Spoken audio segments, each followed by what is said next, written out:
some noise right now for Jeremiah Coughlan. Let's go!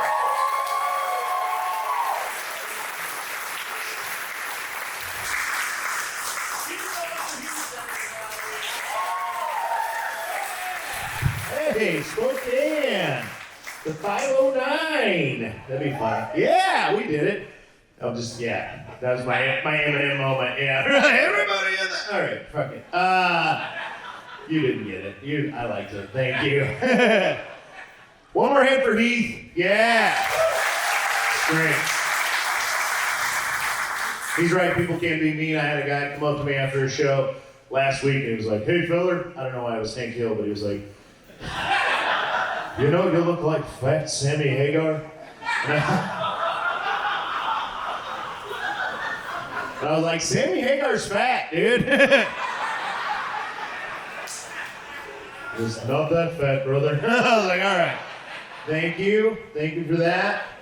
Got dressed up for you guys, huh? This is good, looks good. Yeah, went to the Big and Tall store. Yeah, I like the Big and Talls. I don't like that they lump us in with the Talls, by the way. Yeah. Get your own store, you freaks, okay? Being big is a choice. Being tall is a birth defect, all right?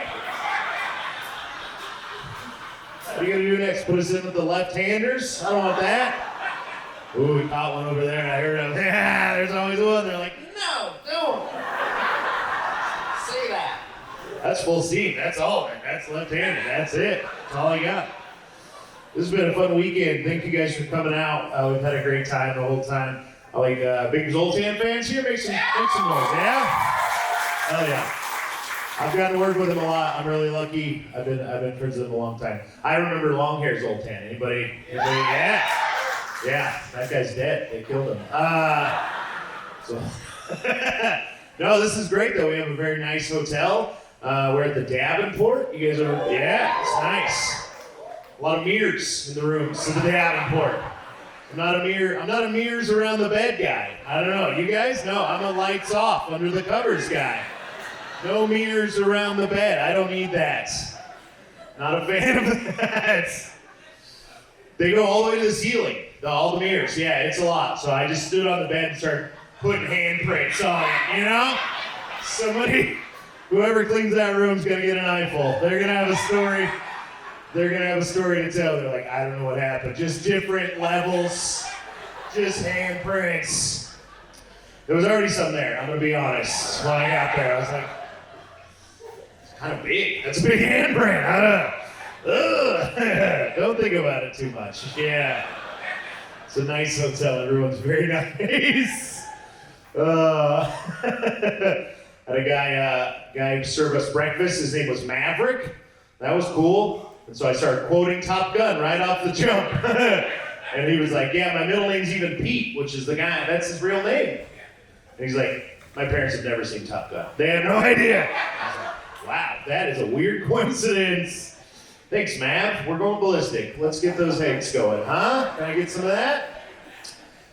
It's good traveling. As of this year, I'm a full-time comedian, so I feel good about that. Yeah, I'm doing comedy. That's my job now. It's a job you can have, I guess. And no, I had experienced not at this hotel, but I was in Grants Pass, Oregon, and the guy checked me into the hotel. He goes, oh yeah, I saw you outside talking to the other comedian. Are you a comedian? I was like, did you just air quote my job? Dickhead? Like, comedian's not a job you air quotes. That's not nice. You air quote a job when your cousin becomes a stripper, you know? Or you're like, hey, did you hear about Becky? She's a dancer now. Yeah, that's when you air quote a job. She goes by Sativa. Yeah. She's on the main stage. Sure. No, I've been doing comedy over a decade. I would have loved to have just been doing it the whole time for a living, but my parents just don't have that kind of money. So I had to go to work. But now I'm out here, I'm traveling a lot, doing a lot of shows, getting to see some cool places. I was in Coos Bay, Oregon, doing comedy in a bowling alley, because things are going great. You know, you need to laugh that hard so we can. But I heard after the show, I heard these two old women arguing about math in a bowling alley, which was already weird. And Do you guys remember when they taught us the order of operations in math class? PEMDAS, yes, all right. Crushing it. Washington Public School, killing it, love it. And then they taught us something else to help us remember PEMDAS. You guys remember that? Please excuse my dear Aunt Sally. A pluses all over the place. You guys are awesome. So I hear these two old witch women arguing about math in a bowling alley.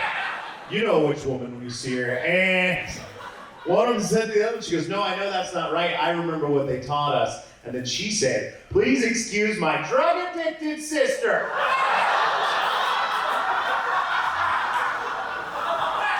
I was like, what the hell's going on in this town? If Vince was like, yeah, no one here's got an Aunt Sally, all right? But our sisters smoke crack, all right? We're going with that? Was anybody taught anything besides Aunt Sally? No? I was in Tacoma, and this kid said he was taught pee every morning during a shower. Yeah, that was concerning. It's like, dude, were you homeschooled? What happened to you? We need to file a report about that. That's something adults should say to anybody, I don't think. Yeah, I've been on the road a lot. It's been a good year. I went to Oklahoma City to do comedy. Yeah, that's the proper response. Just one woo and a boo from somebody. Like, boo. Yeah. There's not a lot going on in Oklahoma City. Here's a fun fact, though. They are building the tallest building in the nation in Oklahoma City. Have you heard this? Yeah, nobody knows why. Nobody knows why. I asked Google, I asked Alexa, I did all of it, and there was no good answer. If Google doesn't know, nobody knows. And they do need something, because I asked the Uber driver on my way from the airport to the hotel, I was like, what's the cool thing to do in Oklahoma City? What should I do while I'm here? And this old Uber driver, he's like wearing overalls and a little trucker hat. Without missing a beat, he goes, we got the bombing memorial. And I was like, literally anything else? What's the next thing on the list? There was no next thing on the list. That was it. That was the list. There was something cool going on, though. There was an arm wrestling contest in my hotel. Yeah, that's a regular response. Yeah. I was just in Tucson. They're like, yeah, so? Like, you don't want to arm wrestle? Pussy, come on. No, it was just a regular hotel. It was a Spring Hill Suites. I found out about the arm wrestling contest because I got in the elevator Saturday morning, and this woman I'd never seen before in my life took one look at me, and she goes, second floor? And I was like, why are you trying to guess which floor I live on? That feels like a weird game you're playing. She was like, oh, there's an arm wrestling competition on the second floor. I just assumed that's why you were here. And I was like, well, I'm a powerhouse. Thanks for noticing. I do have early onset old man strength, but I'm actually here to do comedy and see the bombing memorial now. But it was free to go to the arm wrestling contest, so I did wander down there, and that lady actually nailed it. It was just 40 dudes that looked exactly like me, actually. Yeah. Just listening to Puddle of Mud and just slamming each other's arms down. Oh my God, were they having a blast. It was so fun. Just mullets and American flag Zuba pants as far as the eyes could see. It was amazing. There was a big banner when you walked in. It was called Brothers and Arms. Yeah. Not in arms, and arms. Like, the only two rules. You gotta be a brother and you gotta have at least one arm. And that's it. Yeah. It was sick, dude. I was pretty impressed. They were raffling off katana blades. Yeah.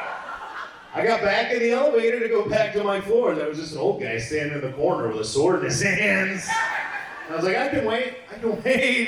He was too nice. He was like, no, come on in. No chance, dude. No.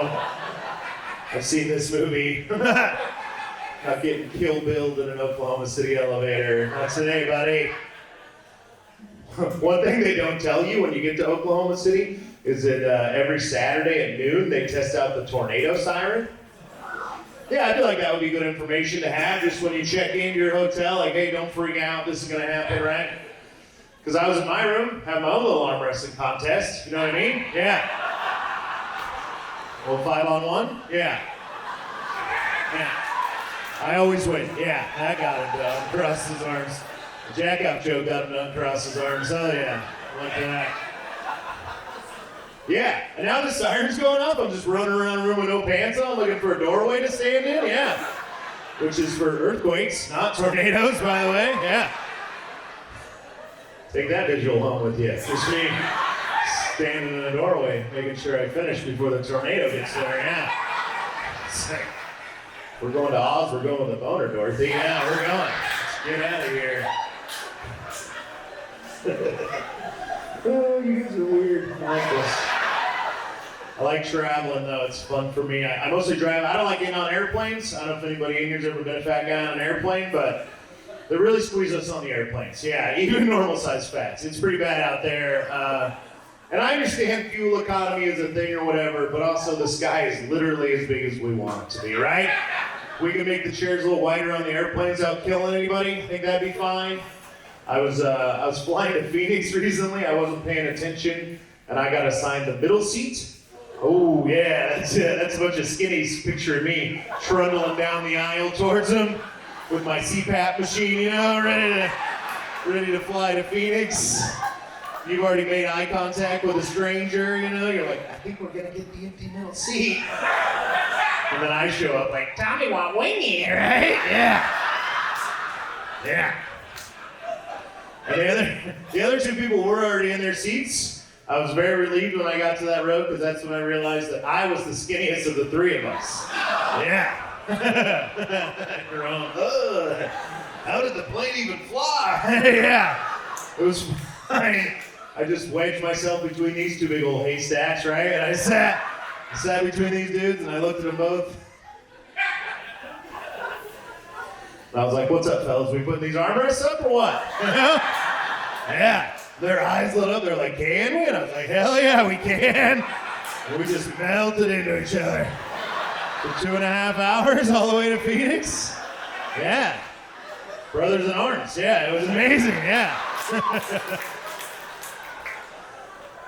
I was so anxious when I got on that plane after that. I was like, oh, everything's going to be fine.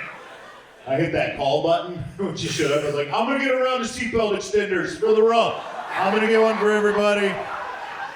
We're going to link them all together and make one big seatbelt. Goes across the three of us. Safer that way, yeah. I love a seatbelt extender. I'll ask them loud too. I don't care. They don't want to ask you. They're like, I exactly don't know what the hell she's doing. She just challenged me to the Intercontinental title. What's happening right now?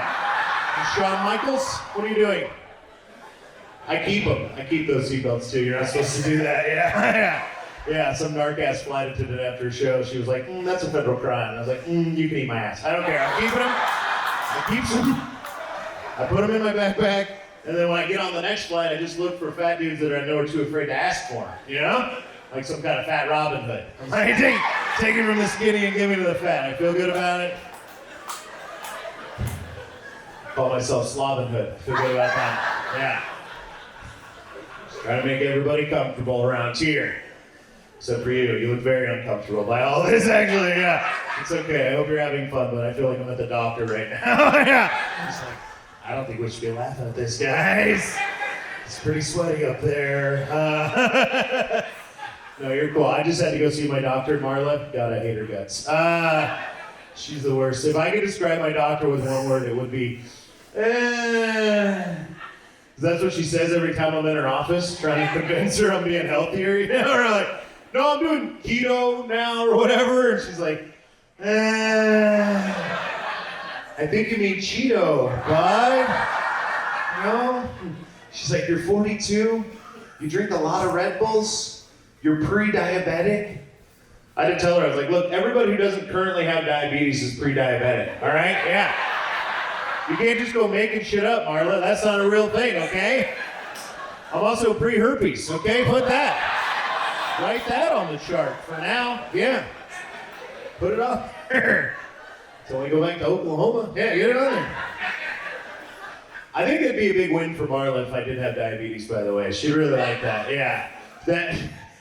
She always lectures me about it. Every year I go and they take my blood and she's like, I'm gonna call you in 3 days. And then she calls me and she's like, you're good. And she just hangs up the phone. I'm like, I told you I didn't have it.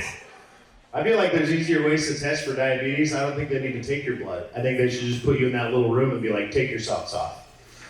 And if you can get your socks off without crawling around on the ground or doing that thing where you try to catch one on the carpet, you know? Or You get it off and then you stand on the other one and try to fling it into the laundry basket, yeah? They open the door and they're like, diabetes, you got it. We all know you got it. All right, I gotta get out of here. Are you guys having a good time? Yeah? Good. It's great to be here. I was just I went to Alaska this year to do comedy. That was really fun. I'm from the Pacific Northwest. I'm not like an outdoorsy person. Yeah. I'm like Instagram outdoorsy, though. You know, like I'll take a picture with a fish, but I'm not cleaning it. You know, like. And I did the show in Anchorage, and this lady came up to me after the show because I was trying to trick them. You know, I'm like, oh, I'm rugged or whatever. You know. And she was like, you look like you make s'mores in your air fryer. Yeah. Which is like the meanest thing I guess you can say to somebody in Alaska, but also I was like, because I do. Yeah. It takes 4 minutes. What are you building a fire for? I feel like you're the idiot here, not me. All right, we gotta go, but are you guys having fun? Yeah? You guys are great? Great. If you like me, I like you back. Let's put it that way. I like you back. Things you can do to support me. Follow me on Instagram. That's an easy way. Follow me. Go to my website. It's jeremiahcoughlan.com. Also, I did put out an album this year, like Pete said. It's me doing stand-up comedy. There's always somebody who's like, what's on it? It's like me singing All I Want for Christmas Is You. What do you think it is? It's stand-up. I recorded this at Helium last year. It's called Please Excuse My Drug-Addicted Sister. And, yeah. It's got my stupid face on the back. And these are $25. I have a square reader. I can take a credit card. It doesn't need to be yours. I don't care. And then you might not have a record player, but you probably have a torso, I hope. Every show, I'm just waiting for there to be a guy in the back, just a lap on it with a head on it. Like, hey. Anyway. I have a shirt. It has a little story behind it. I did grow up in a town called Kennewick, Washington. Yeah. Probably heard of it. It's a place you can leave, like I did. And when I was 15 years old, probably Washingtonians, you remember this, we all had to do a career packet about what we wanted to be when we grew up. Who better decide what you want to be forever but 15-year-old stone kids, right? And I did my career packet on stand-up comedy because I've always wanted to be a comedian. I've always been passionate about it. Thank you. Let me finish the story though, because I got a bad grade on that paper. And my teacher told me to my face that I had a snowball's chance in hell of ever being a real comedian. That's 100% true. Yeah, little did he know, 27 years later, I'd be here in Spokane with my buddy Zoltan and all you nice people. So I made these shirts that say snowball and hell on them, because eat a dick, Mr. Pomerolo. Yeah. Oh, he has one, don't worry. Yeah, I sent him one. And these are 25. I have mostly big sizes left. And yeah, big people unite. Not too fast, but I want that to be like a club too. You've been told you can't do stuff, you know, whether it's sobriety or cuss your kid or whatever. You know, we've all got hills to climb. It's just a joke, guys. I don't know them. They got mad in Tucson about that. We don't joke about custody around here, feller. All right, let's get out of here. Here's the thing I really like about traveling is that when you get to a hotel, besides the mirrors, is you get to channel surf, right? There's no more channel surfing. We've traded channel surfing for TikTok, and that's stupid. I hate TikTok, but when I get to a hotel and it's like you have that remote. Who here has cable? Exactly. All right. Yeah. It's the hotel industry and Les Schwab tires. Okay, those are the only two places that still have cable. And I got to this hotel in San Diego. I was doing shows down there, and they had a cable package that had a 24-hour channel just dedicated to that old TV show, Cheaters. Do you remember Cheaters, the reality show? Yeah, it was incredible. If you don't know Cheaters, there's a couple, and they think one of them's cheating, and so they hire this investigator. Oh, there's a job you can air quote. This investigator. And guess what? They're cheating. That's the show. And I did my show in San Diego, and I got in the Uber, and the Uber driver hit me with the, like, what are your plans for the evening, standard line. And so I told him about my 24-hour Cheaters channel, and he got really excited. He was like, oh, I love that show. He's like, you remember when the host got stabbed? And I was like, yeah, of course I do, yeah. The host, he got stabbed on a boat. What a terrible place to get stabbed at. And then this Uber driver asked me a question that I wish he hadn't. He goes, you know what else I like? You remember that other show that was like Cheaters, but with kids?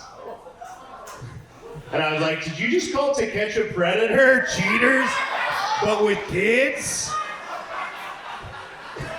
Would you like to let me out of the car now, sir?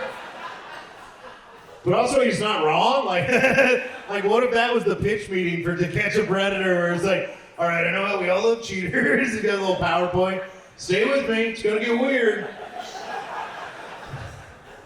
I did that show last month in Chicago, and when I got to the setup where you all gasped in horror, there was a guy right by the stage who stood up and yelled, "To Catch a Predator!" Like he was gonna win a prize for putting that together. And instead I just said, I think we just did, sir. Thank you guys, I'm Jeremiah Coughlan, I love